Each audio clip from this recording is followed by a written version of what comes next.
14 oder 13 die überlegen, hey, wie geht mein Leben weiter? Ich will gerne TÜV fahren, ich will gerne Töffli fahren, ich will gerne Traktor fahren, was mache ich da? Dann machen die das so. Ihr sind jetzt, ich sage jetzt mal 14.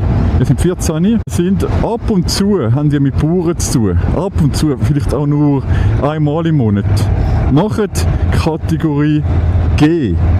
Kategorie G ist Traktor und Töffli. Das heisst, ihr habt ein paar Fragen, die spezifisch für Traktor sind. Also normalerweise haben wir 30 Fragen fürs Töffli. Das ist Kategorie F. Und Kategorie G ist Traktor und da haben wir 40 Fragen. Also ihr habt eigentlich 10 Fragen mehr, aber ihr könnt dann Traktor fahren und Töffli. Wenn ihr Kategorie F macht, könnt ihr nur Töffli fahren und Kategorie G ist eben beides.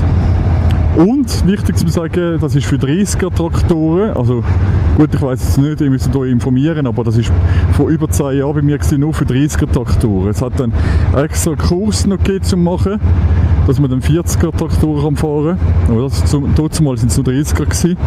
Wir müssen euch informieren, wie das jetzt ist. Dann haben wir den Schlossverkehrsamt anrufen, E-Mail schreiben, vorbeigehen, whatever. Und dann könnt ihr eben üben.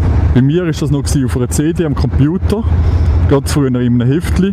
Heutzutage eine App, das ist schon am gescheitsten, aber wirklich die offizielle App herunterladen. Fahrlehrer fragen oder googlen, die offizielle App herunterladen. Warum? Weil wenn ihr irgendwie etwas herunterladet, irgendeine App, dann kann sein, dass es Fragen sind, die ihr nicht einmal seht, Bilder, die ihr nicht einmal seht und Fragestellungen, je nachdem wie es formuliert ist, dass ihr das gar nicht wisst. Und vielmals, es hat zwar mit Logik zu das Ganze, aber ich sage dir ganz ehrlich, es hat auch ein bisschen mit Vertrauen zu tun. Wenn du die Frage 2-3 Mal gemacht hast, auswendig gelernt hast, dann ja, bringt es dir nichts, wenn du lernst mit einer falschen App, und es hat auch mit Logik zu tun, mit ein bisschen auswendig lernen zu tun, mit ein bisschen Eselsbrücke machen. Ja.